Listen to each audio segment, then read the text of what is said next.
Welcome to today's webinar, guys. And what a day it is. Here we are, middle of August, beautiful weather outside.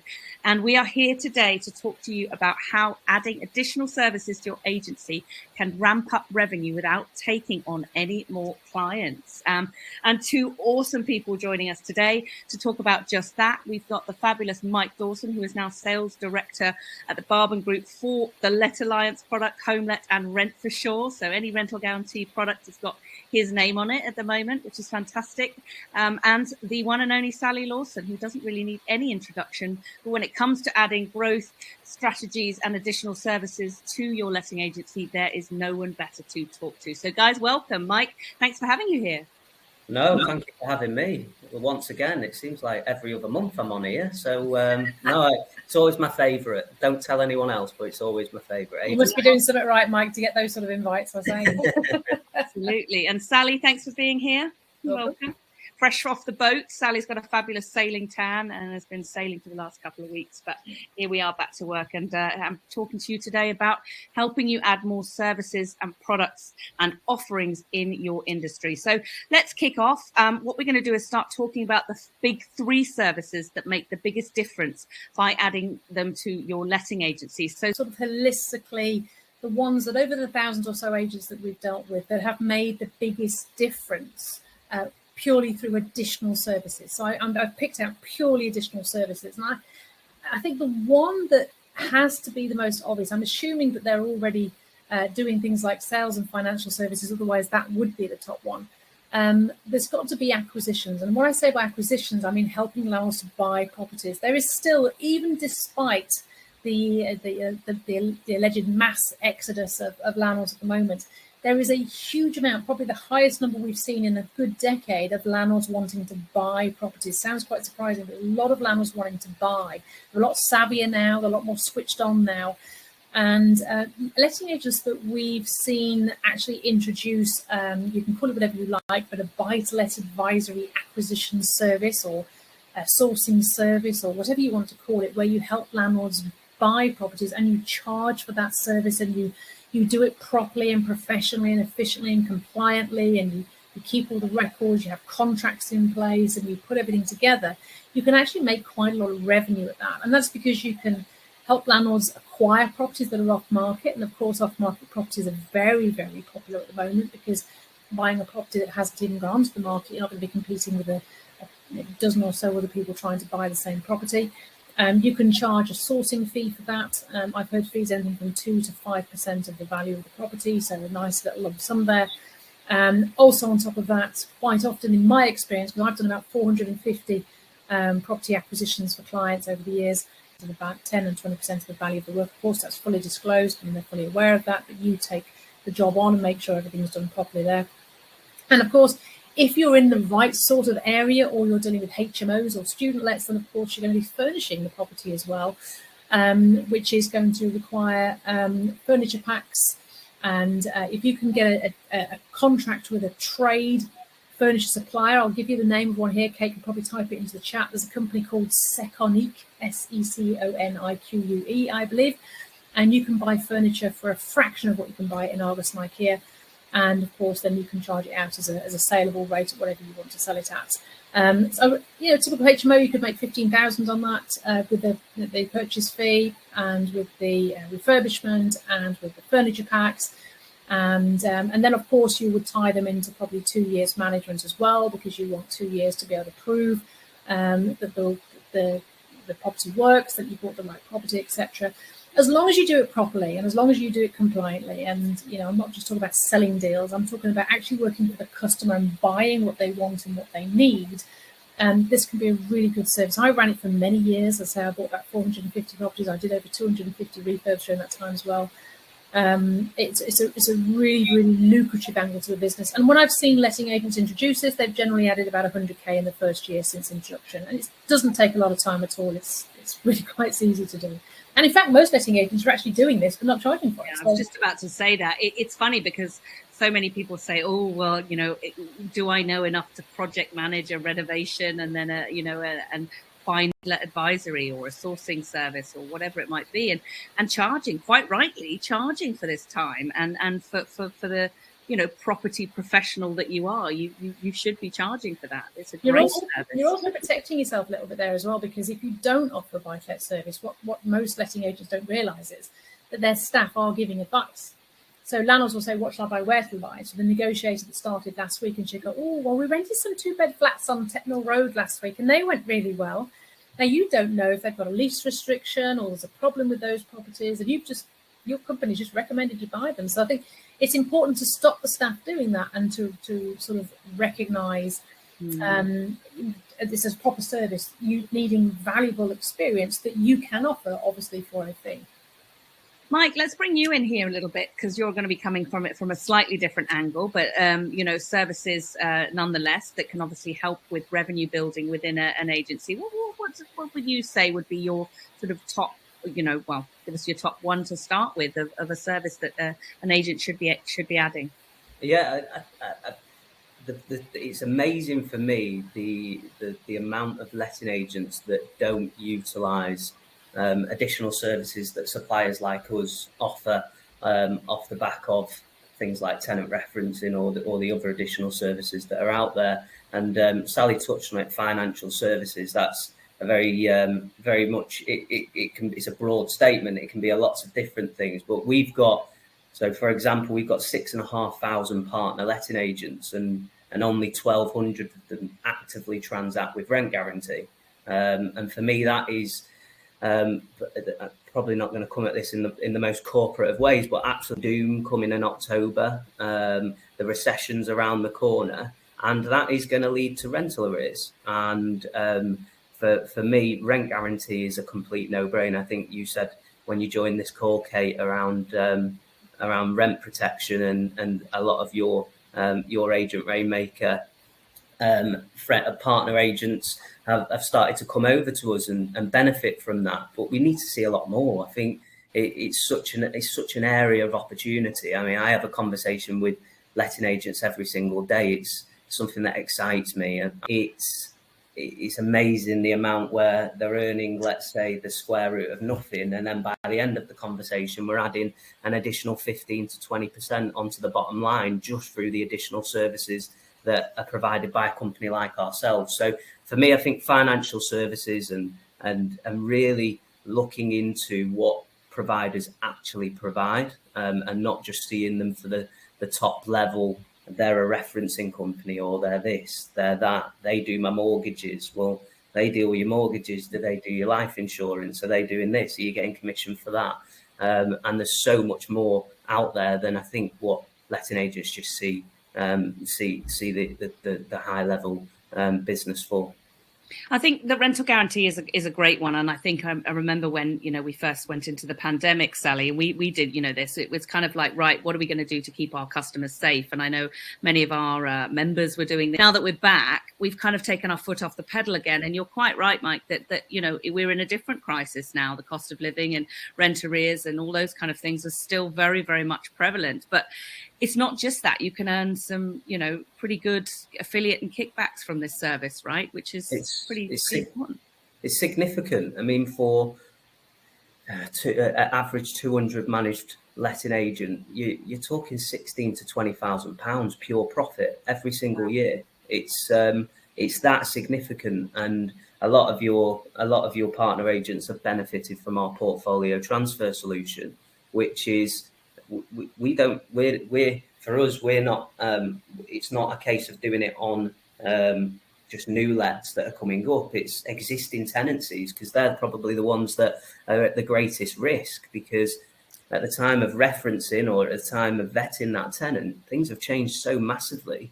It's probably now more important than ever to have those conversations with landlords, and we have that we provide that solution to do it as a big bang. And it's really difficult to grow your portfolio. I know I saw your message on LinkedIn earlier, Kate, actually, that from the white paper that was released recently, only 18% of landlords use letting agents. So there is an opportunity there, but the majority of letting agents I'm speaking to at the minute, it's really challenging to grow their portfolio. They are finding that certain landlords are exiting because of the restraints that's been put on landlords and letting agents. And from our perspective, we can add, as I said, 15-20% onto the bottom line for a letting agent. This can mean that you can maximise your existing portfolio with additional services.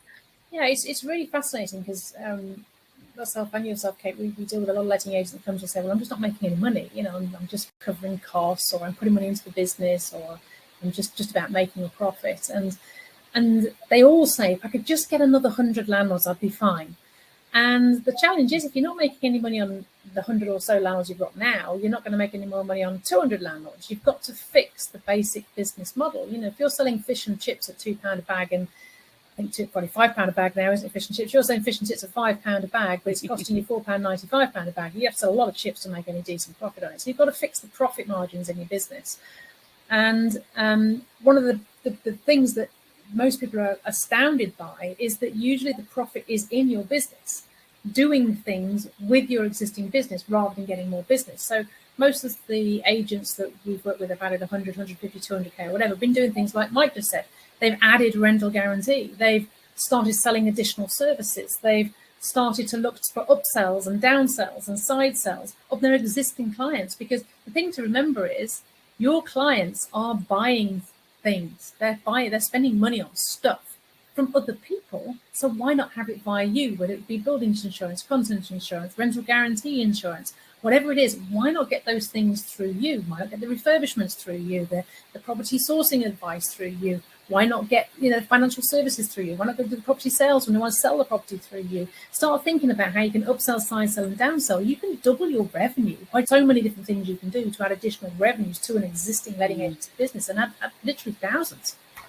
So let's just talk about, you know, we've had some ideas here about what you can offer. Sally's talked about, you know, the acquisitions, buy-to-let advisory service, and, you know, going into refurbishments and offering the whole package and kicking them into that 2-year management so that you're building your portfolio that way, but getting paid every, you know, stage of the way. And Mike's talked about rental guarantee insurance being a real no-brainer. And I'm sure there's a few other things that he'll talk about, you know, in a minute to come out of the wash. But how do we go about selling these, or how does an agent go about putting these into place? Because, you know, what's the best way to sell these additional services? We've all got very, very busy lives. You know, agents at the moment are incredibly busy. The market's very buoyant and has been. People having staffing issues. You know, there's a lot of busy people out there. So how do we go about implementing yet another thing, whether it be revenue driving or not, into your business? Are you happy for me to go? Yeah, go for it, Mike. We'll show you in a minute, sir. Okay. So from my perspective, it's always important to ask for help. So from the service that we provide, for instance, we're talking about rent guarantee. As a partner brand for that business, as a partner for a letting agency, we can do that via the support. They can do that, via the support that we give them. So we have many business reviews with letting agents every single day, and the proof is in the pudding, so to speak, in terms of how that is delivered upon. But realistically, the supplier that you're using in my example, they'll be able to provide the service. There's utilising Agent Rainmaker is a really powerful asset as well. A Facebook group of however many thousand letting agents on there that have all done these things. It's powerful. So I think it's very much get prepared, don't be afraid to ask questions, look into what others have done, don't be afraid to nick a few hints and tips from the comments. I think we have a lot of technical problems with the sound, I believe. We are being advised that we're going to close the webinar and restart it. So, Sally, we are talking about how you sell these additional services within a business, an already very busy letting agent, given another thing to have to do and another thing to think about. Any tips or hints, perhaps, on how that would work? Absolutely. Let's just recap what we've done so far for those that may have missed a few little bits. So very quickly, what we've said is, I believe one of the number one things that most agents are doing right now is to work on acquiring other properties for landlords and building acquisitions and refurbishments and furnishing service, which can make you a lot of money. Having done that for many years myself, and also help many other agents at that as well. It seems to go pretty quickly. You've done about 100k in the first month. Mike talked about financial services, talked about additional revenue generated by insurances, by rental guarantees for free. You know, your staff giving buy-to-let advice for free, or God forbid, financial services advice. Hopefully they're not talking about that sort of stuff for free. It's really important that you set a process of, like, you're not allowed to talk about that. That's a no. That's not for you to talk about. You have to put them in through this process. So if somebody wants to talk about financial services, they talk to the financial services person. If they want to talk about buying a property, they talk to the acquisitions person. They want to talk about selling, they talk to the selling person. And all the other staff are not allowed to actually have that conversation. So it is very important to make sure that you create those stop processes and you create the filtering mechanism to come back to you. Now, one of the things we always used to do with the buy-to-let is the last or the third Friday in the month, depending on which is better for you, and at 11 o'clock, we'd have a buy-to-let advisory session, and we would always book people in for that. And so it became quite easy to funnel people into that buy-to-let advisory session and then charge them a fee for that. Say £97 for a couple of hours, give them all they need to know about what to buy, where to buy, what sort of properties work best, what's going to give the best returns, etc., etc. So it's really important to create that process, that system. The beauty about it, if you've got a letting agency, you already have the process. You already have that. So it is very easy to actually filter people down this process if you create the process. I think that's the point important, that you it comes down to training, doesn't it? With any staff, with anything you've got them doing in the offices, it's very easy to fall into that where it becomes second nature. Because if you suddenly have some sort of commission or price or something on that, I bet they suddenly start doing that. And I wonder, Mike, actually, what do you find is the best way for you with financial services?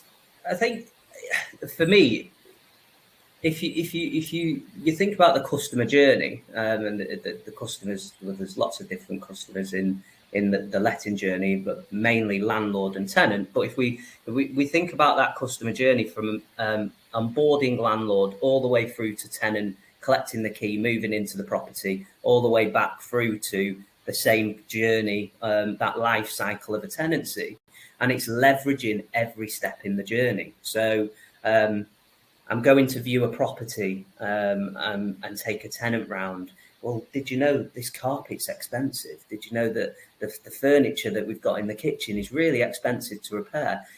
Partner brand like HomeLet, as an example, can offer you a tenant insurance service that will cover you in the event that you accidentally damage that.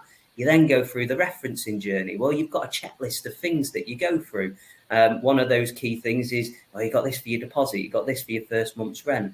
At Joe Bloggs Lettings, we strongly recommend you take out tenant insurance. And guess what? HomeLet, Let Alliance and Rent for Sure, they complete 1 million references a year. So businesses like Sky and Virgin and companies like that, they want to work with them. So you can get rates for Sky and Virgin direct with HomeLet, as an example, at a much cheaper rate than what you could get directly.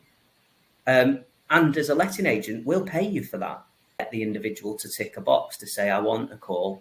Or you just go through the journey of buying something on Amazon. You don't read the small print. You just fly through it, and then you just click the buy now button. And that's the same thing that a tenant will do when they're going through the application journey. But if you've used that opportunity and you've leveraged that journey to the maximum, you will then be able to instill the right messages at the right time. Things like tenant insurance, broadband, utilities, when the market's back up and running, but utilities and rent guarantee as well with a landlord, getting landlord's contact details for the buildings and contents insurance. And a lot of letting agents don't know this, but as of January this year, the FCA launched a change in pricing practice for buildings and contents insurance. For us as a company, we were always deemed to be expensive, but top quality products. You can go and get the dirt cheap product with the likes of the Direct Lines, and you could compare the markets. Well, these companies,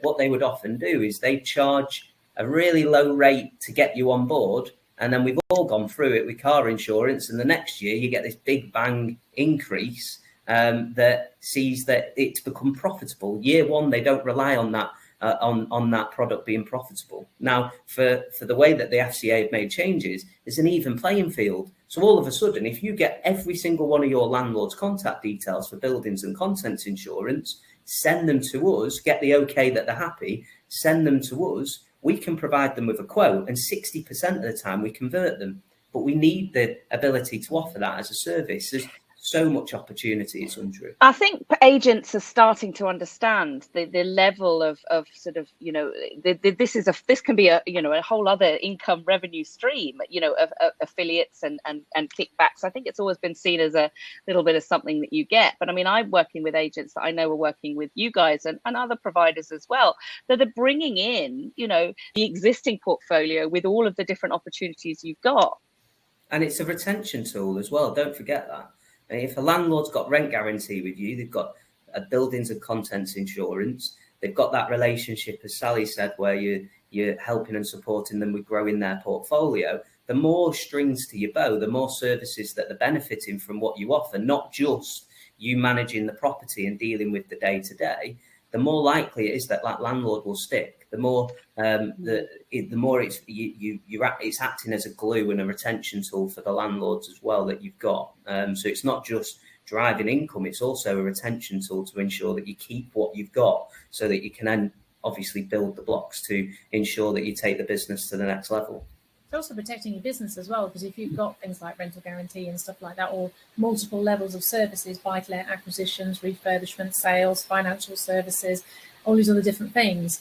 If there is a dip in the market in any way, shape or form or whatever, or we end up with another scenario like we had last year where, you know, everyone's in lockdown, all that sort of stuff, you're actually making your business more robust. You're protecting your rents, you're protecting your margins, you're protecting your revenue, and you've got that loyalty factor as well. So I think it just makes your business more robust. And I think one of the mantras for this year, certainly our Agent Rainmaker live event that we're running later this year, is going to be all about diversification and just making sure you've got multiple pillars of income coming into your business. Because I can't believe, Mike, that so many letting agents just do lettings management. And it's just like, yeah, but there's so many other things you can do. And one of the things, if you offer what they want and what they need, and so it's about just saying, you know, some people like to go left on the plane, don't they? Some people are happy to go right, but if you don't offer them left, they can't go left. And so you just offer that higher VIP service. And in our experience, around 30% of the landlords will take it. But if you don't offer it, then no one's going to take it. I think it's come down to service now more than anything. I think the last few years have taught people that. And I think it's no longer about selling on price. And I think that actually the service and the offering that we can offer people now is actually more important to them than the price that it is, you know, that they pay. And having companies like, you know, Let Alliance, HomeLet and all of these other things available to you can, as Sally says, really help to, you know, strengthen your business, but also give you a real depth of service, which I think is what people expect now. The consumer have really high expectations of what they want and need, and quite rightly so. We're actually doing them a disservice if we don't put those sorts of things in place, you know, and offer them. A great quote I read the other day is, when you sell on price, you're a commodity, but when you sell on value, you become a resource. And we are a resource to our clients, and we need to pool resources ourselves to be able to do that, maximize the existing portfolio, grow, double that turnover. You know, it's almost like just a sweetener on top, but who wouldn't want to do that, right? And as Sally said, Agent Rainmaker Live is our big conference at the end of the year, and we're going to be going through all of this because, yet again, what a year in letting agency, right? White paper has just sort of topped it all off, hasn't it? So we've really got to start looking at ourselves and help you out. And you guys are going to be there, Mike, as well. You're always there, one of our sponsors yet again, aren't you, I believe? And he's on stage, I think, isn't it? Yes. Yeah, I hope so. If you're somebody is from there. It depends what feedback we get off the back of this webinar. But no, I again, don't say this too loud, but Agent Rainmaker Live is definitely my favourite. So no, I love it. It's not a weekend this weekend, no. This time, no, it's during the week. So yeah, definitely going to be there. Looking forward to it. And yeah, I'm getting on stage, and I'm looking forward to that as well, to go through everything we've gone through today and a little bit more, no doubt. I've popped a link in, guys, if you want to have a look at it. We obviously go through additional services and growth, and you know, looking at the letting agency world with new eyes. I think we've got some exciting stuff planned. So Sally, to ask you just to sort of round up today's webinar, what would you be doing if you were an agent and you were looking at your business now? What would be your first step for adding in additional services or layers? What would be your number one thing that you do now after this webinar? I think the key at the moment is to look at where the gaps are in your business. Listen to what's been said here, and you may have to listen to it on replay if it gets you. I know people are going, I can't hear you. But have a listen to some of the stuff we've mentioned there. Do you have an upsell? Do you have a VIP level? Do you have side sells like refurbishments, furnishings, insurances, rental guarantee products and things like that as well? And say, well, how can I build that into my business? But then don't just do what most letting agents do and just plonk it down and go, no one bought it. You have to create the process that sells it, to create almost the funnel, the filtering mechanism to get landlords to buy that thing. And as I say, there's lots of other ways you can do with opt-in letters and opt-out letters and all sorts of different ways you can do as well. But really just make your business more robust. I think that has to be the mantra for this year, is don't just do lettings and management. You should be offering at least 16, 17 different things. And that's what we want to get letting agents to in the next 12 to 18 months. Thank you, Sally. And Mike, your number one tip? Rent guarantee. I don't want to sound like a broken record, because I think every time I come on these webinars I talk about rent guarantee, but I'm not going to stop until we get to a place where 6,500 letting agents that partner with us, and that the more that are out there beyond that just partner with us, are really embedding that into the way they work. And there's never been a more important time to leverage rent guarantee. Brilliant. Well, thank you both for joining us today. We hope we've shown you some various different techniques and ideas to help with you adding revenues and services to your business.